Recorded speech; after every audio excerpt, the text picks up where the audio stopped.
Welcome back to the Deep Dive. This is the show where we take that stack of sources, really dig in, and give you the crucial insights you need to be genuinely well-informed. And today we're tackling something absolutely fundamental, something that controls access to, well, almost everything you touch digitally. That's right. We're talking about single sign-on, SSO, from your company network right through to your favorite cloud apps.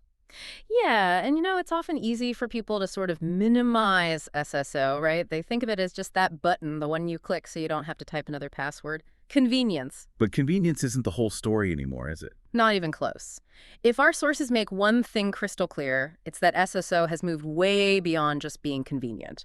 It's now absolutely mission-critical, core cybersecurity infrastructure. That's a really key distinction because when we talk SSO, we're talking about that central point, that bottleneck where a company enforces its most vital security policies. Exactly, like mandatory multi-factor authentication, MFA. You enforce it there at the identity provider. Which means if that central provider gets compromised or even just misconfigured, well, the consequences can be catastrophic. Instantaneously, a complete security failure across potentially dozens, even hundreds of connected applications.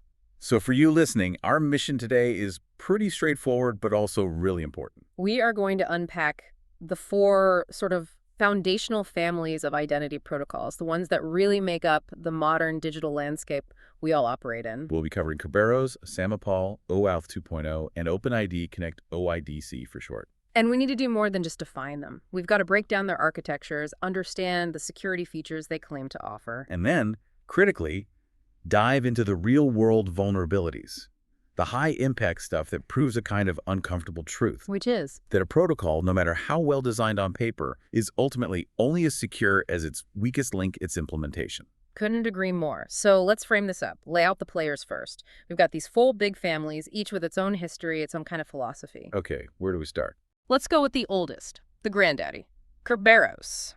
Think of this one as the on-premise fortress. Right, designed for inside the castle walls. Exactly. It's ticket-based, built entirely on symmetric key cryptography. Perfect for those closed, trusted corporate networks. It's why it's the absolute backbone of Windows Active Directory. Okay, so Kerberos is the internal powerhouse. What happens when you step outside the corporate network? Then you enter the realm of federation, and the big player there is SAML. We're calling it the federator. SAML. That's what with all the XML, right? That's one. Very verbose XML-based assertions. It's designed for B2B web SSO, exchanging these statements of trust to authenticated, what are their attributes, maybe an authorization decision between different organizations, the identity provider or IDP, and the service provider, the SP. Got it. XML for federation. Yeah. Now, moving into the more modern token-based world. Right, and here we hit OAuth 2.0. We're labeling this the authorizer, and this is a really crucial distinction for everyone listening. Okay, what's the key point? OAuth is not for authentication. It was never designed to tell you who the user is. It's purely a framework for delegated access. Meaning it lets App A access your data in App B, but only specific data, and without App A needing your actual password for App B. Precisely. Limited scoped access via tokens, that's OAuth's job. So if OAuth doesn't do authentication, how do we get that piece in the modern stack? That's where OpenID Connect, or OADC, comes in. The modern identity layer. OIDC is built directly on top of OAuth 2.0. It adds the missing piece. Which is? The identity token. Usually, almost always, it's a JSON web token, a JWT. And that token is specifically designed to verify the user's identity. It answers the who are you question that OAuth by itself can't. Okay, good set of definitions. Kerberos for internal, SAML for B2B federation, OAuth for authorization, OIDC built on OAuth for authentication. That's the landscape. All right, let's dive deep into the oldest one first. Kerberos, nearly 40 years old, you said, but still running the show inside most big companies. It really is. Its longevity comes from, well, partly necessity, but also some clever design choices back in the day. The core goal of Kerberos: prove who you are securely without ever sending your password across the network, not even a hash of it after the initial step. And it does this using a trusted third party. Right. The Key Distribution Center, the KDC, everything hinges on trusting the KDC. And you mentioned the KDC isn't just one thing. It's actually two distinct parts: the authentication server, AS, and the ticket granting server, TGS. Why split them? That separation is absolutely fundamental to how it works securely. The AS, its only job is that initial check. Does the user know their password?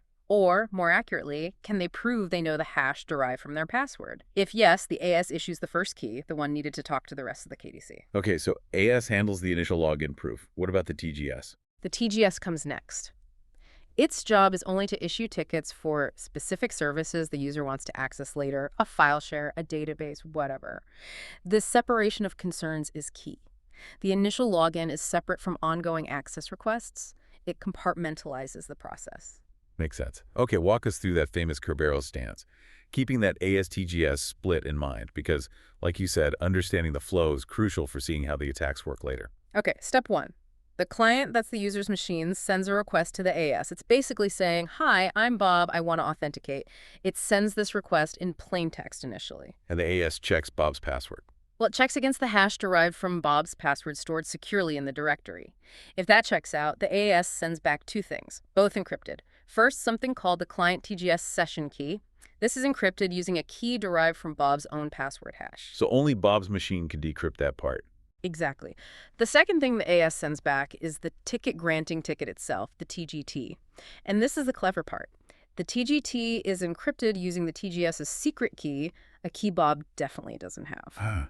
Okay, so Bob gets this session key he can use and a TGT that's like a locked box he can't open, but which the TGS can open. Precisely. Bob decrypts the first part, gets the session key. Now he has a secure way to talk to the TGS, the TGT itself. He just holds on to it. It's his proof to the TGS that the AS already authenticated him. Got it. So now Bob wants to access, say, a specific file server. What happens next? Bob's machine sends a request to the TGS. This request includes two things.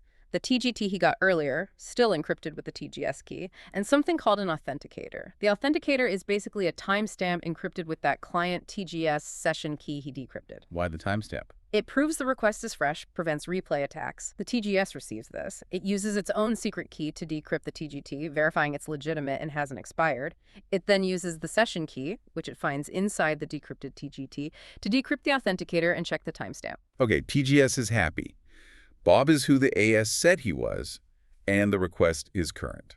Right, so now the TGS issues the final ticket, the service ticket, or ST. This ticket is specifically for accessing that file server Bob wants. And how is this service ticket encrypted? This is encrypted using the secret key known only to the target server, the file server in this case. The TGS sends this encrypted ST back to Bob, along with another session key for talking directly to the service. So Bob still can't read the ST itself, but he now has everything he needs. Correct. Bob's machine takes the encrypted ST and presents it, along with another fresh authenticator, encrypted with the new service session key, to the actual file server. And only the file server has the key needed to decrypt that ST. Only the file server. It decrypts the ST, validates the information inside, like who the user is, checks the authenticator, and boom, Bob gets access to his files. And the magic is, Bob's password hash was only used right at the start with the AS. It never went to the TGS or the file server. That's the core security principle. It relies entirely on shared secrets between the client and KDC and the KDC and the service, mediated by these encrypted tickets. But that reliance on tickets, and crucially, the trees used to encrypt them, especially the service keys. Yeah. That brings us straight to Kerberoasting. Ah, yes, Kerberoasting, a truly devastating attack because, as you hinted, it doesn't exploit a bug or a vulnerability in the protocol code itself. It abuses legitimate Kerberos functionality. It works by design, which makes it much harder to just patch away. Exactly. And it targets something depressingly common in large organizations: weak passwords on service accounts. Okay, so how does an attacker turn a standard Kerberos request into a weapon? What's the process? It starts with reconnaissance. Any authenticated user in a Windows domain, even someone with almost no privileges, can query Active Directory using standard tools. They're looking for accounts that have a service principal name, or SPN, associated with them. SPNs. Those basically flag an account as being used to run a service, right? Like a SQL service account or a web application pool account. Yep. Precisely. These accounts are designed to be authenticated to using Kerberos. They are, by definition, Kerberoastable.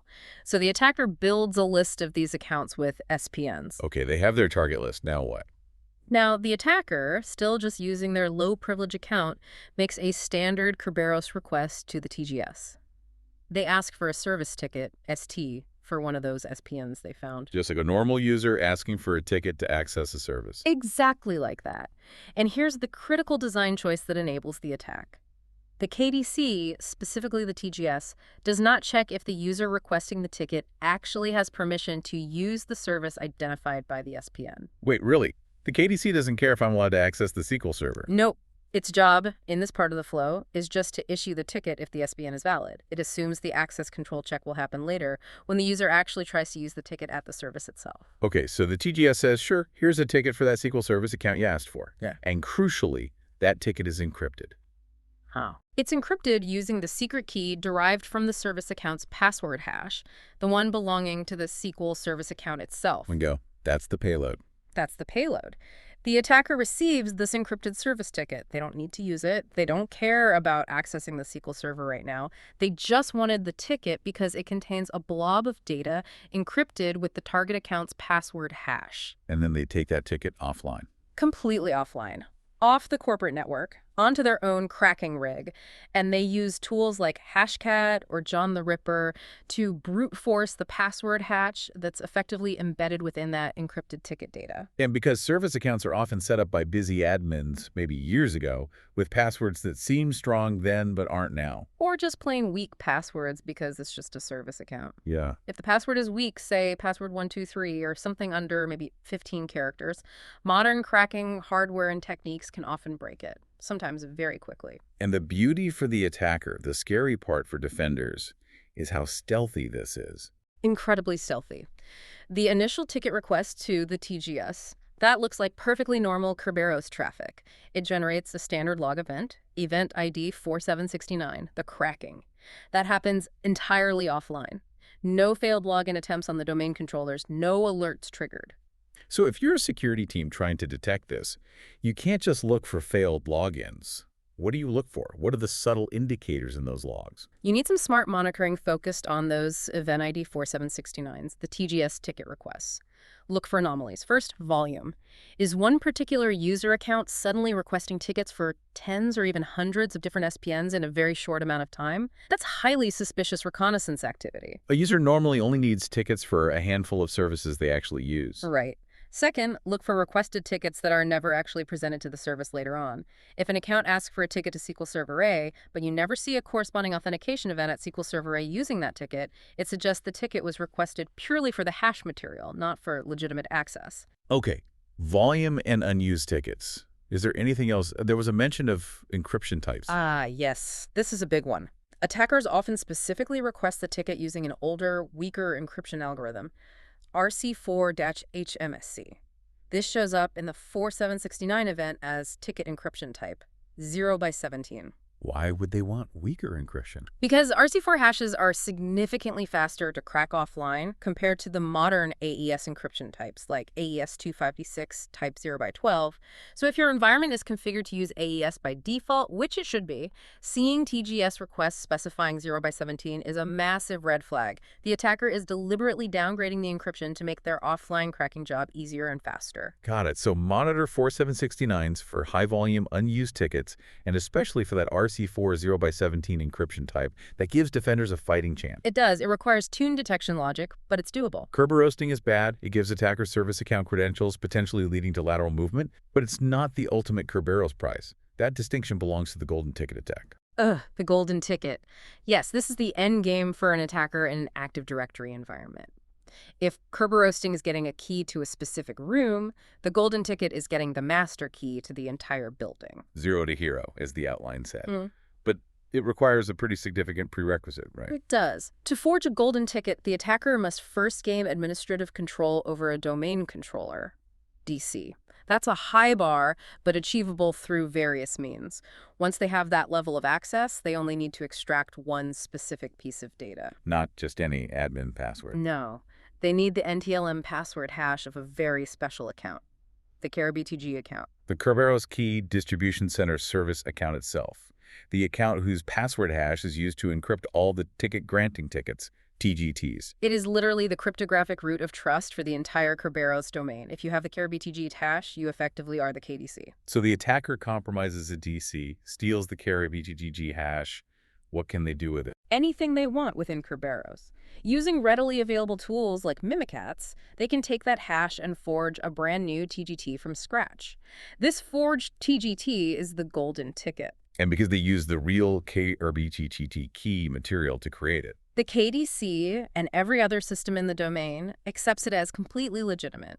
It's cryptographically indistinguishable from a real TGT issued by the real KDC. What kind of ticket can they forge? Can they just pretend to be a normal user? They can pretend to be any user. The standard attack is to forge a ticket for a non-existent user, but embed the security identifiers, SIDs, for groups like domain admins and enterprise admins directly into the ticket's authorization data. So they instantly become a domain admin without actually being in the group in AD. Instantly. And perhaps most insidiously, they can set the ticket's validity period to be extremely long. The default maximum is often 10 years. This gives them persistent, high-level access that survives password resets of the accounts they might be impersonating.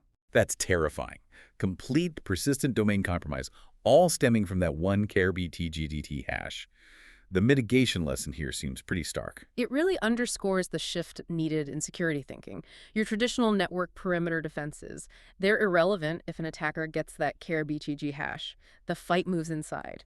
The absolute #1 mitigation is extreme protection of domain controllers and, specifically, rigorous privileged access management, PA, around any access that could lead to extracting that KRBTGG hash. Treat that hash like the nuclear launch codes. Makes sense. Okay, so if we're building a playbook for hardening Kerberos based on these attacks, what are the top recommendations? For Kerberosting, the immediate fix is password hygiene for service accounts. Mandate extremely long and complex passwords. We're talking 25 characters or more. Make them computationally infeasible to crack quickly offline. But humans managing dozens of 25-character service account passwords sounds like a recipe for, well, them getting written down somewhere. Exactly, which is why the strategic solution, the gold standard, is group-managed service accounts, GMSAs, or their newer siblings, standalone managed service accounts, SMSAs. How do those help? They take the human out of the loop. Windows automatically generates and manages extremely long, complex passwords, like 120 or 240 characters for these accounts, and rotates them periodically without admin intervention. The password isn't known to any human. This essentially neuters the Kerberosting attack vector for accounts converted to GMSAs. It's more complex to set up, requires newer OS versions, but it fundamentally solves the weak service account password problem. It does. It's a necessary evolution for mature AD environments. Okay, so strong passwords or GMSAs for service accounts, plus that vigilant 4769 monitoring we discussed. And for golden tickets, it's all about locking down DCs and the KRBTGA account itself. That's the Kerberos defense summary. Protect the keys, protect the KDC. All right, let's transition now. We've covered the internal fortress. Let's move outside the walls into the world of federated identity, starting with SAML. You called it the federator. Right. Where Kerberos uses symmetric keys and binary tickets within a trusted domain, SAML uses asymmetric crypto, digital signatures, and verbose XML messages to establish trust between different domains or organizations. Think logging into Salesforce using your corporate credentials. That's often SAML. And that verbosity, the complexity of the XML structure, is both a feature and, as we'll see, a source of problems. Absolutely. The XML format allows it to carry rich information, not just, yes, this user authenticated, but also attributes like their name, email, group memberships, and sometimes even specific authorization decisions. That richness is needed for complex B2B federation scenarios. Let's quickly sketch the most common flow, the SP-initiated one. User tries to access the service provider, Salesforce in our example. Right. Salesforce, the SP, realizes the user isn't logged in and needs to authenticate via their corporate identity provider, IDP. So Salesforce generates a SAML authentication request, digitally signs it optionally, and redirects the user's browser over to the corporate IDP carrying that request. The user then logs in at their corporate IDP using whatever method is required password, MFA, maybe even Kerberos internally. Correct. The IDP authenticates the user. Then it constructs a SAML response. This response contains the SAML assertion, the core statement about the user's identity and attributes. The IDP digitally signs this assertion using its private key. And sends the user's browser back to Salesforce with this signed response. Exactly. Salesforce, the SP, receives the response. It first verifies the digital signature using the IDP's public key, which it knows beforehand. This confirms the assertion is authentic and hasn't been tampered with. What else does it check? It checks critical timestamped within the assertion, the not before and not on after conditions to make sure the assertion is currently valid and isn't a replay of an old one. It also checks the audience restriction to ensure the assertion was intended for this specific service provider. Salesforce, if all checks pass. Salesforce trusts the assertion, establishes a session for the user, and lets them in. That's the ideal flow. Relying heavily on that XML digital signature, XML DSIG, for integrity, and the timestamps for replay protection. Okay, sounds robust on paper. Digital signatures, timestamps. What could go wrong? Well, apparently quite a bit, due to that XML complexity you mentioned. Enter XML signature wrapping, or XSW. XSW, the bane of SAML's existence. This class of vulnerability has plagued SAML implementations for years, resurfacing again and again, sometimes under different names like SAML Storm. It fundamentally exploits ambiguities and flaws in how different XML parsers handle the complex structure of signed XML documents. It's not breaking the crypto signature itself, but tricking the parser before or around the signature check. Precisely. It often hinges on a concept called XML canonicalization. Think of canonicalization as tidying up an XML document into a standard, predictable format before you calculate its hash for signing or verification. It might strip comments, normalize whitespace, handle namespaces consistently, etc. Why is that necessary? So that trivial, non-meaningful changes to the XML formatting don't invalidate the signature. You want the signature to verify the meaning of the data, not the exact byte layout, including whitespace and comments. Okay, so canonicalization cleans up the XML. How does an XSW attack abuse this? The vulnerability, like the recent SAML Storm flaws, CVE 2025-29775 was mentioned in the outline, though CVE numbers can change, often arises when the service provider's validation code performs different checks on different versions of the XML document specifically, one check before canonicalization and another check after. A mismatch in what's being checked. A critical mismatch. Imagine the SP needs to do two things. One, verify that the digest hash listed inside the signature block actually matches the assertion payload. Two, verify the overall signature itself against the canonicalized document. Okay, two checks. How does the attacker slip something past them? The attacker crafts a malicious SAML assertion, maybe one that makes them an administrator. They calculate the digest hash of this malicious assertion. Then they take a legitimate SAML response, maybe one they obtain normally, and modify it. They insert their malicious assertion payload somewhere else in the document, maybe alongside the original one. But here's the trick. Inside the digest value element of the original legitimate signature block, they inject their forged digest, but hide it inside an XML comment. So look something like digest value. For digest a malicious part, legitimate digest, the original part, digest value. Exactly like that. Now, the vulnerable SP library starts its checks. Step 1. Verify the digest. The parser reads the digest value element before canonicalization. It sees the comment, ignores the actual legitimate digest after it, and mistakenly extracts the attacker's forged digest from inside the comment. It then compares this forged digest against the malicious assertion payload elsewhere in the document and finds a match. Wow. So check #1 passes, validating the malicious content based on the comment hidden digest. Check #1 passes. Now, step 2. Verify the overall signature. For this step, the library canonicalizes the XML document. Canonicalization strips out all comments. So the parser now looks at the cleaned up document. The digest value element now only contains the original legitimate digest. The signature verification process compares this legitimate digest and the rest of the original signed info against the original signature. And it also passes, because the signature itself was never touched. The attack created a split reality for the parser. The digest check saw the malicious version via the comment trick, while the signature check saw the original clean version. Precisely. The chain of trust is broken. The SP is tricked into accepting the attacker's modified assertion payload, granting admin rights maybe, because it appears to have passed both the digest check due to the comment injection and the signature check because the signature was technically still valid for the original parts. Full authentication bypass. That is incredibly sneaky, and it explains why this keeps coming back. Fixing XML parsing logic across many different libraries and edge cases is notoriously hard. It really is. The SAML spec's complexity, combined with the intricacies of XML DSIG validation, just creates a fertile ground for these kinds of parsing and logic bugs. We saw major waves of XSW discoveries years ago, and they just keep finding new variations. It's a fundamental risk with SAML's architecture. Okay, beyond the implementation flaws like XSW, the outline also mentioned an inherent risk with a specific SAML flow. IDP-initiated SSO. Why is that considered less secure? It comes down to context and expectation. In the standard SP-initiated flow we described earlier, the service provider starts the process.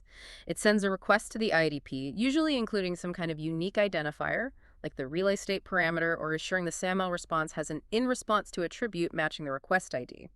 The SP is expecting a response related to that specific request. It has context for the transaction. Exactly. Now contrast that with IDP-initiated SSO. Here, the user just goes to their IDP portal, clicks a button for an application, and the IDP generates a SAML assertion and sends the user's browser directly to the SP with this assertion without the SP having asked for it. The SP receives an unsolicited assertion out of the blue. Right. The SP can still check the signature, check the timestamps, check the audience. It can confirm the assertion came from the trusted IDP and is for this SP. But what it can't easily verify is whether this assertion was genuinely generated for this specific user session right now. Because there was no prior request from the SP to correlate it with. Correct. There's no in response to ID to match, and the relay state parameter, if used, might not be adequately protected or validated by the SP in this unsolicited scenario. This lack of context makes IDP-initiated flows much more vulnerable to things like assertion theft and replay attacks. An attacker might steal a valid assertion from somewhere else and inject it into the victim session at the SP. Since the SP wasn't expecting anything specific, it might just accept it. So the recommendation is strongly in favor of SP-initiated flows whenever possible. Absolutely. SP-initiated provides that crucial request-response correlation that helps prevent these kinds of injection and replay attacks. Avoid IDP-initiated SAML if you value robust security. Okay, that's a deep dive into SAML and its challenges. Let's pivot now to the modern token ecosystem. OAuth 2.0 and OpenID Connect, OIDC. If SAML is the XML enterprise standard, OAuth OIDC is more lightweight, API-focused, often using JSON web tokens, AWT's reals. That's a good summary. And remember our initial definition. OAuth 2.0 is the foundation, but it's purely for authorization. It defines the roles resource owner, the user, client, the application requesting access, authorization server issues tokens, resource server hosts the protected data, and the flows for getting access tokens and refresh tokens. Tokens that grant permission, not prove identity. Exactly. Then OIDC builds on top of OAuth. It leverages the OAuth flows but adds the critical identity piece, the ID token. Which is usually a JWT containing claims about the user who authenticated. Right. Claims like subject identifier, the user's unique ID, is issuer who issued the token, audience who the token is for, expiration time, EAT, issued at time, and often profile information like name, email, picture, etc. The ID token is intended to be consumed and validated by the client application, which OIDC calls the relying party, or RP, to know who the user is. Okay, so OIDC uses these JWT ID tokens for identity. How does it ensure these tokens are trustworthy and protected against attacks like replay? Well, integrity comes from the cryptographic signature on the JWT itself, just like with SAM assertions. The RP must validate the signature using the IDP's public key, but OIDC adds specific mechanisms to combat replay and session fixation that are quite robust. Such as? The most important one is the nonce parameter. When the relying party initiates the authentication request to the IDP via the OAuth flow, it generates a unique, unpredictable, single-use value, the nonce, and includes it in the request. Okay, the RP sends a random nonce. What does the IDP do with it? The IDP must include that exact, unmodified nonce value as a claim inside the resulting ID token it generates after the user authenticates. Ah, so the nonce travels from the RP to the IDP and back to the RP inside the signed ID token. Exactly. When the RP receives the ID token, it validates the signature, checks the issuer, audience, expiration, etc.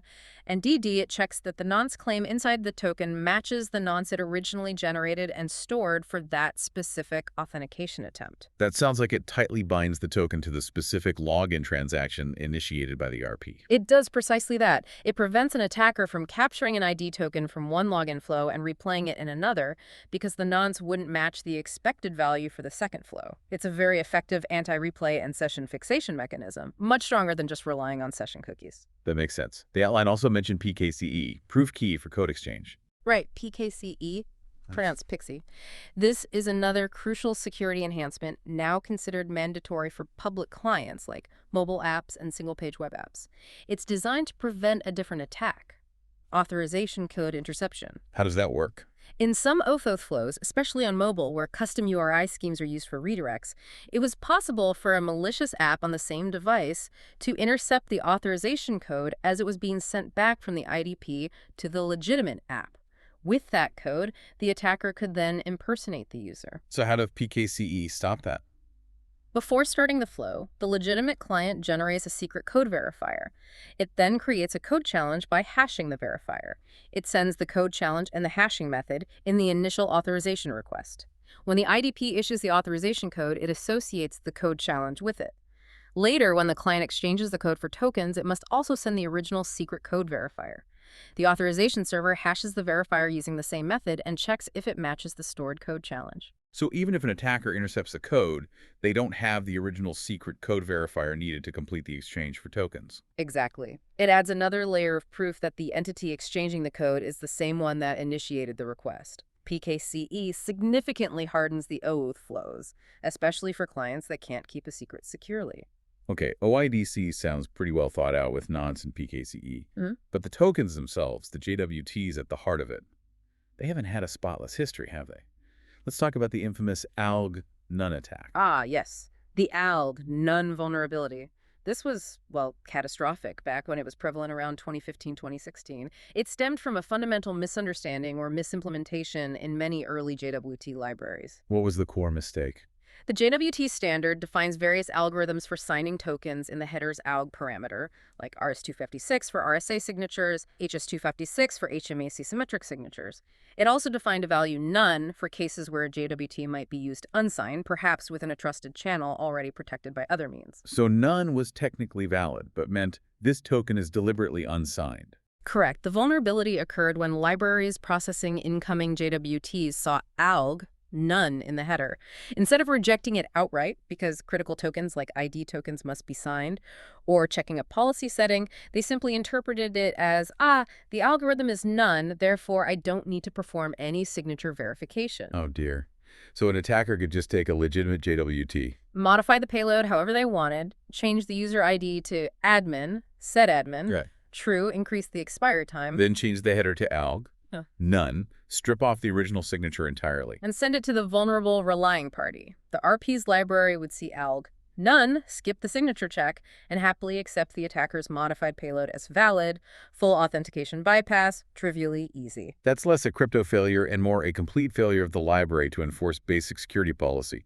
I expect this token to be signed, therefore none is invalid. Precisely. It was a developer logic error in the libraries. Thankfully, most mature, well-maintained JWT libraries fixed this years ago. They now correctly reject ALG, none by default, or require explicit configuration to allow it.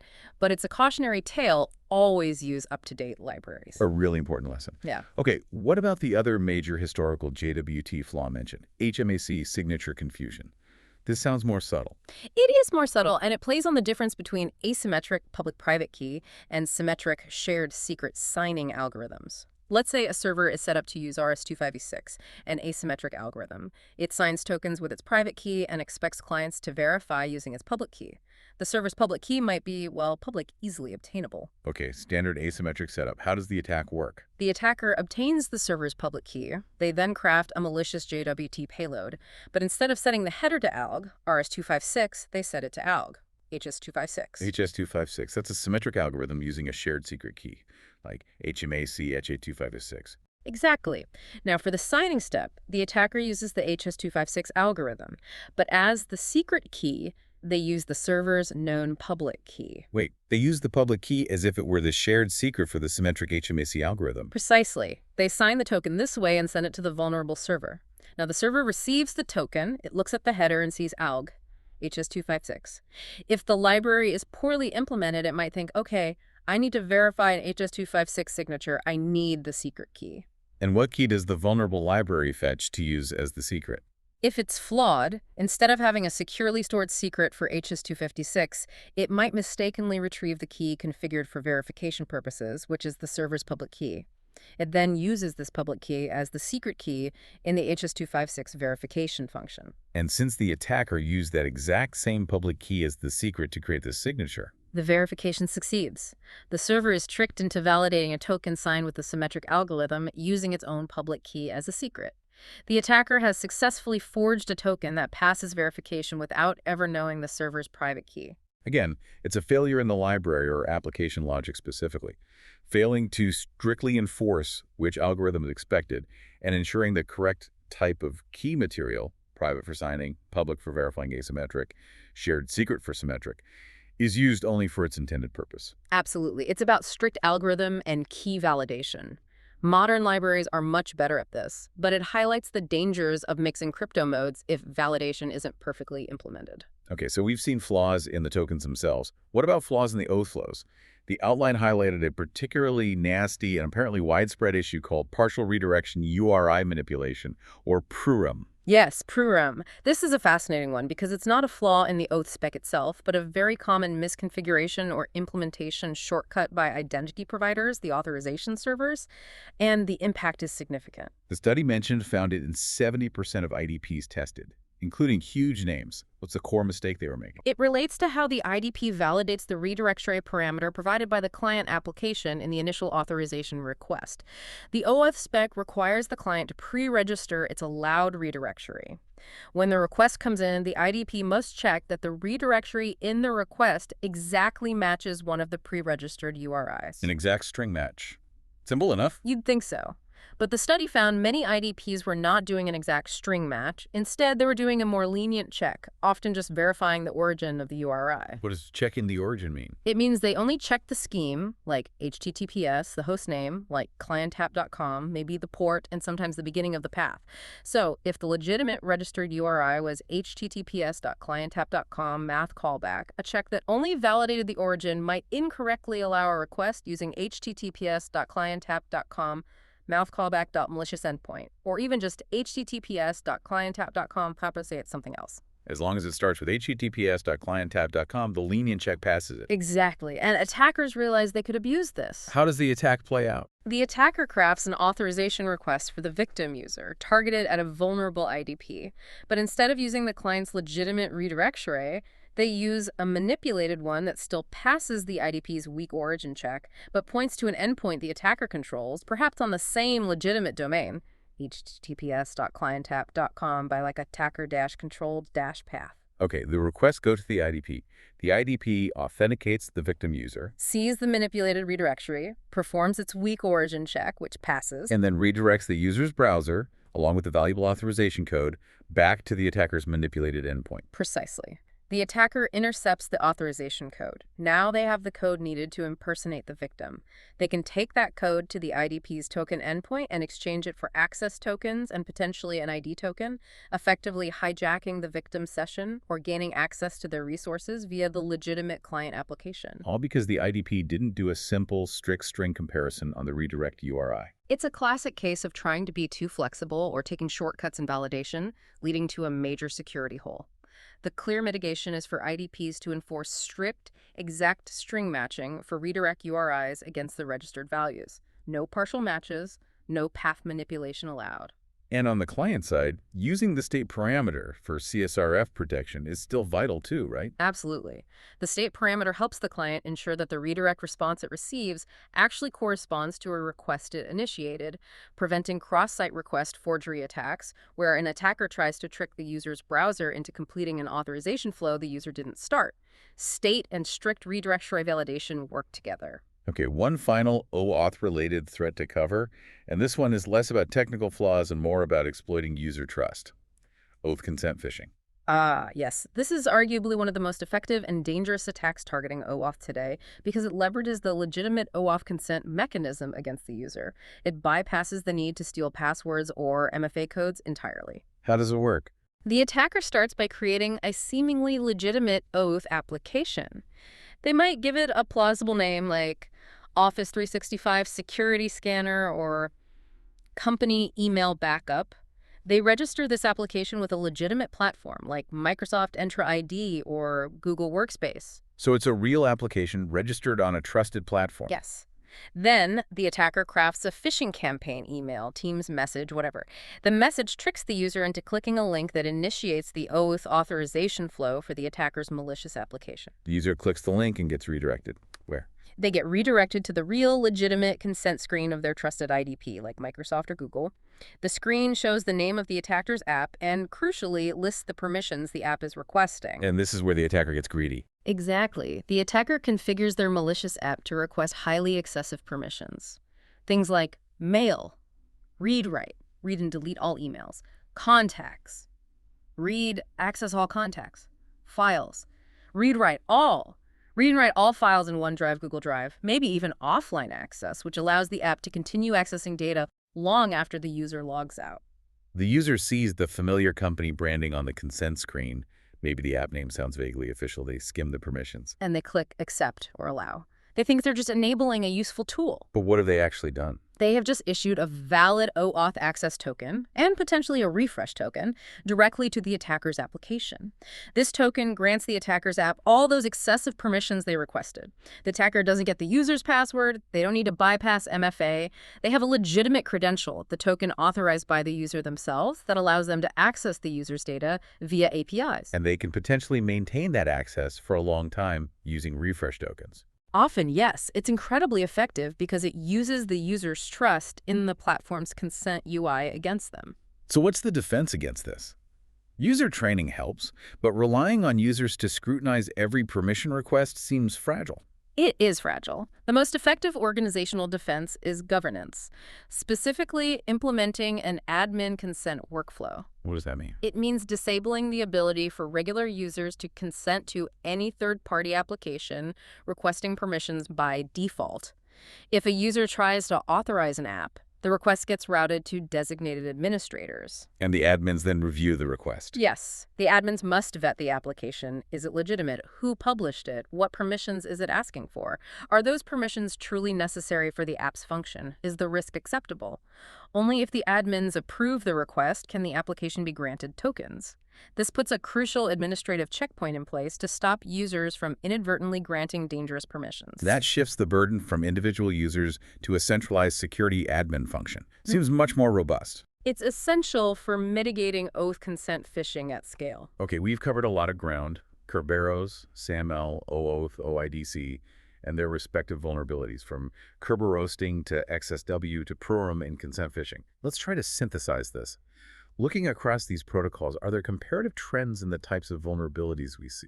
I think there's a definite pattern. SAML's history seems dominated by these really critical, often catastrophic flaws stemming directly from the complexity of parsing and validating XML, especially XML signatures. Things like XSW, which often lead straight to a full authentication bypass. The impact is high, and the flaws seem structural to the reliance on complex XML libraries. Right, the XML complexity itself is a recurring source of bugs. What about OAuth and OIDC? With OAuth and OIDC, we see fewer universal protocol-level cryptographic breaks like ALG. None, historically, though those were bad.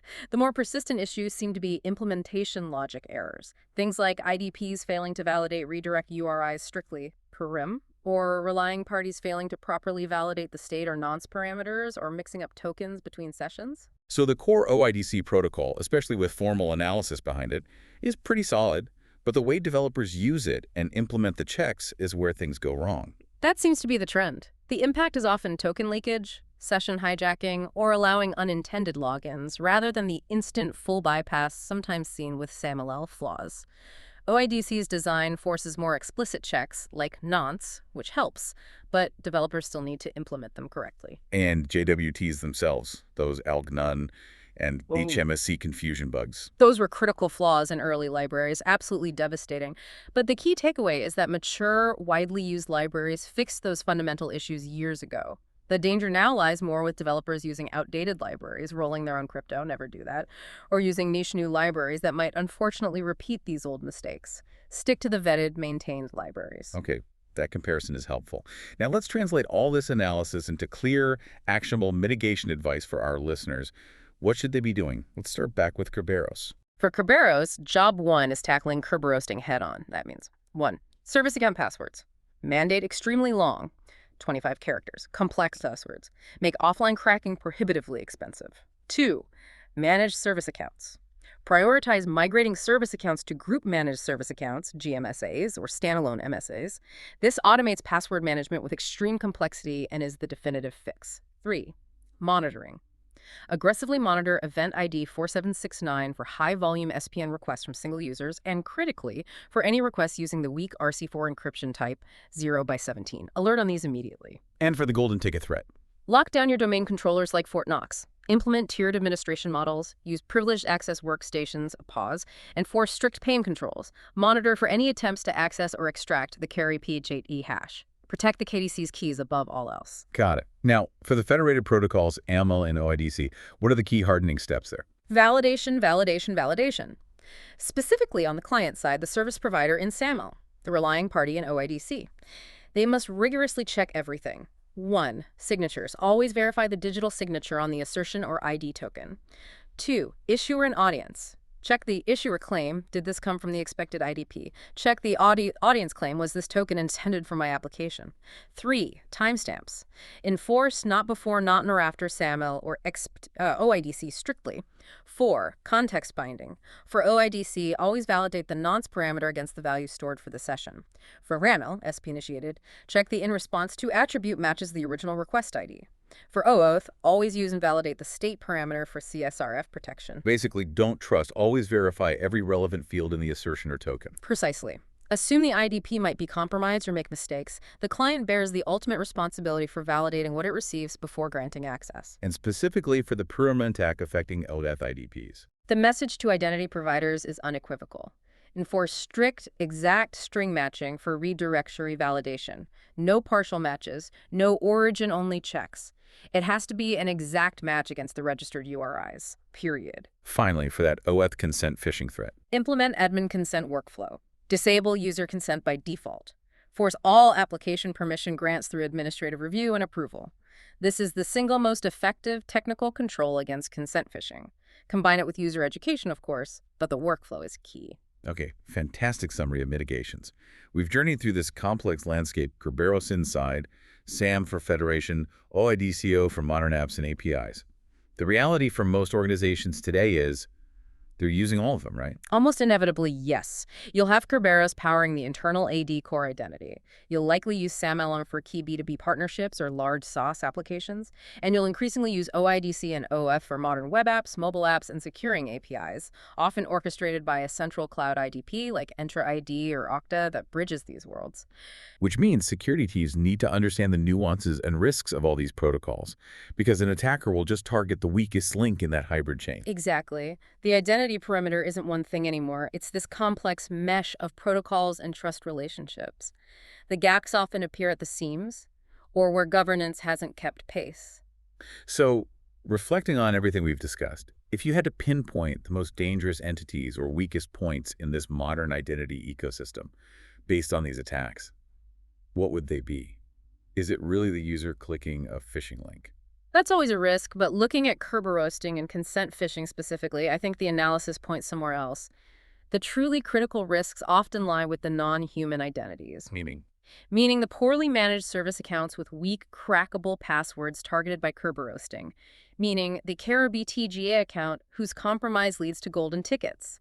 Meaning the over-permissioned OAuth application grants created via consent phishing, which act as persistent, privileged credentials bypassing MFA. These are accounts or tokens that don't belong to a specific human sitting at a keyboard. Right.